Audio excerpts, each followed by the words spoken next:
tara, mag-dinner naman tayo dahil gutom na ang mga gala. Pasok!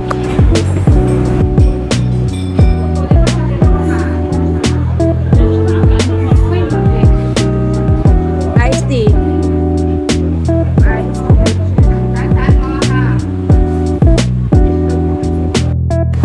Ay, walang kutsara tinidor? Wala silang kutsara tinidor. Taday! Andyan sa gilid. Kung magawi kayo sa ganitong restaurant, be observant. Tingnan nyo yung mga gilid. Baka nandun lang yung mga kutsara tinidor tulad ko. Andyan. Ayan pa yung mga ano. Noong una, talagang ignorante ako. Inaanap ko talaga kasi sabi ko walang kutsara tinidor. Sabi ng waiter sa akin, dito. Ayun, dito. Nalito tuloy ako lalo. Anong dinner mo, ma'am? Cake, sir? Black pepper, sirloin steak. Baked black pepper, sirloin steak. Ano? Hi guys! Our dinner, ang dinner for tonight is baked black pepper beef tongue. Yay! Wala pa ng pulol. Yung pagkain nila, yung menu nila, tongue twister. Yung sa kanya, baked black pepper sirloin steak. Sirloin steak. Tapos yung akin, baked black pepper beef tongue. Hirap may kasi ayun na bahala. Ayun na bahala. Sirloin. Masarap pa naman sana kaso pahihirapan kang magbigkas.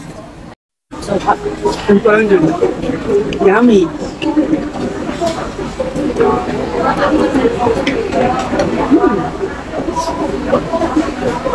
Yummy. Talaga kainit. Hindi pang. Yung ano ko, yung anak ng mga namunso, ito talaga yung pala influence sa akin ng mga exotic na mga pagkain. Yung unang ox tongue, yun talaga sa fresh off. Ito medyo nakunat-kunat ni konti, pero carry lang naman. Beef tongue ko. Iba naman lang yung ox sa beef. Sabi ko, pareho lang yan, sabi niya hindi. They are different. Ox and beef are different. So, sige, different pa lang. Different na galing, kinumano sa globe. Eh, yun lang alam ko eh. Pareho lang mismo nga eh. Pero nakakain ako ng deer heart. Dala ng auntie ko galing US. Deer yung puso ng usa at saka kangaroo meat nakain ako. Dala din ng auntie ko. Ako man gol. Tapos first time ko nakakain ng turkey, dala din ng auntie ko. Buong turkey talaga. Hindi ko nagustuhan kasi may amoy. Kung ano ba niya, yung malangsa, mas malangsa pa siya sa ano. Turkey. Pero masarap. Tender. Tara, kain muna kami. Bye-bye. Bye-bye. Bye.